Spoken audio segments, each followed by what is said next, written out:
going? It's Nick from Cardoverflow here. I wanted to go over my tournament report for the Philadelphia Regional that happened on the month of November. I haven't been playing Yu-Gi-Oh! Actively for a little bit, and I just wanted to go over like my experience coming up to this as well as what I played and all. I do keep up with Yu-Gi-Oh! So it's not that I was going in blind. It's probably not the best format to jump in with the most consistent FTKs out ever. But I played Burning Abyss, I won 7-2 and I got 18th place. I just want to show you some of my card choices and why I picked what I did. First off, I'm going to show this is something super cool. I picked this up recently. It is a Duel Links coin. I think this is super cool whenever Konami does anything like this where you get to make a cool trinket to kind of utilize in the duels. Nobody wants to use this though, everyone wants to die roll, but still I think this is cool that they made this. So I played Burning Abyss, I got 18th place, and what I chose differently with my deck was I played a very big BA engine. I played I think 15 of them, so I played 3 Farfa, 3 Skarm, 2 Calcab, 2 Libic, 2 Alec, and then the one-ofs, it's Seergraph Barber. The reason I play such a big BA count compared to the level 3s, such as like Gallus and the Danger Monsters, honestly, I just didn't own them at the time when I built the deck, and I did give it a try. I had this deck built for a little bit. I gave it a try, and there's times where I drew one level 3 and then any Burning Abyss monster, and you can't make a Dante with that when you have other cards in your hand. Yes, it doesn't occur as often as I might be kind of making it sound like, but I want to kind of minimize that overall too. As well as all these Burning Abyss monsters have really high utility depending on your matchup. So for example, first off, I think Alec's probably the weakest of all the Burning Abyss monsters. There's not many opportunities where Alec does come into play, but the good ones are, I think Calcab and Libic are really strong. Against Sky Striker and Altergeist, when you summon a Phoenix or a Unicorn and you discard a Calcab, it's almost essentially Harpy's Feather Duster, which is how crazy it is. And Libic helps you really climb up into links because I have such a big BA engine. Libic kind of helps that too when I have different monsters on board. The problem is, when I found when I'm playing, is on the turns when you're making a big push, you do run out of cards in your hand fairly quickly. So I didn't think, I did run out of cards a lot quicker than I would have liked to use Libic's effect for. So it's not used as often as I would like, but it's pretty good.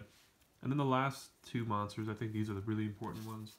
The people who play just 2 Skarm, I really disagree with, because you want to resolve Skarm every turn. So the first turn, to get Tour Guide if you didn't draw it or mill it. And then every following turn, you want to activate Skarm to get a monster to activate Fabled Sulkius the following turn. Like I said, when you're pushing, you do run out of cards fairly quickly, and you want Sulkius to kind of like come out and put pressure on the board to create a link play. And Skarm really does help with that, and you're getting like a benefit monster too to kind of utilize that. And Farfa, I think, is the best monster to put raw underneath a Beatrice. So turn 1, when you open your bunch of Burning Abyss, you want to activate Farfa first, and then put whatever monster on top, and then you milled with the other guy and leave Farfa underneath Beatrice. That way, if you have to, you can detach Farfa underneath Beatrice, and you have a disruption that's guaranteed, even if they Widow Anchor or whatever they do afterward. Or if they don't have one, you have a disruption preemptively built into Beatrice, and then Beatrice can send you a card that you couldn't have gotten otherwise, like Snow, which I think is the best card in the deck, or Malicious, which helps you kill the following turn. So that's my rationale for such a big BA engine. I think there's 15 of these in here. So the next cards I played were, I played 4 Hand Traps. It was 2 Ash, 1 Bell, and 1 Ogre. I only own 1 Bell, so if I had 2, I would play 2 instead of just the Ogre. Ogre was okay. Based on the matchups I played, this was a fine. I didn't play any FTK decks, and I played 2 Goki decks, and these were really cool. I played 3 Rhino and Tour Guide. Rhino's really good, and I think the more I played the deck, the more I learned that you should probably save your Rhinos for cards at like Sulkius and stuff, or you realize like you have access to Rhinos a lot more than you do to your other cards. And when you're sending off of Beatrice, your goal really is to send Snow first. Like Snow is so important in the deck. Snow or Malicious, depending on what you're trying to do that turn. But you want to save not sending Rhino, because Rhino can be sent off of anything else. You can mill the Rhino, you can also just Tour Guide into Rhino, or Skarm Tour Guide to Rhino. Like there's a lot of lines where Like, hey, probably not send a Rhino kind of off of Beatrice. That way you lock yourself out of getting Malicious or Snow that game. I played 3 Malicious and Sulkius. Sulkius is really good because it's just a reoccurring huge monster. And sometimes making a hard Beatrice is just one of the best plays. Malicious, this is probably the fairest deck of all the decks playing Malicious. I hate how Malicious is doing it to the other decks and what they are capable of doing.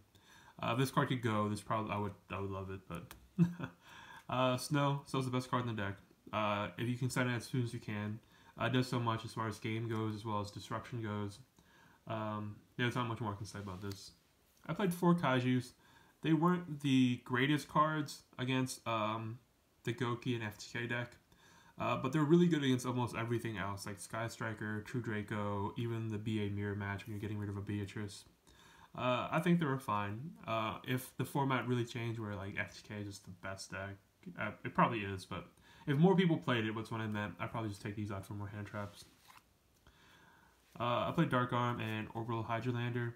Orbital Hydrolander is one of the best boss monsters for this deck. It's probably just objectively true at this point. And it mills too, so you can't really ask more than that. And Dark Arm, this card is just here for fun. There probably is better choices than Dark Arm, like the Chaos Dragon in the new Soul Fusion set. Probably not BLS, because you can't destroy back row, but Dark Arm was cool. You can like summon it when you have 3, and you have graveyard management with Snow, because I prioritize Snow so much anyway.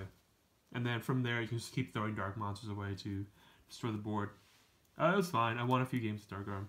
And then for my last cards, it's actually 4. I have 3 Sekka's Light and Foolish Burial. So Sekka's Light's kind of standard across all the decks, but I included Foolish Burial, and again, talking about like the deck rules when people are playing, like I have so many Burning Abyss monsters as well as Orbital Hydrolander, and I have these with Foolish Burial.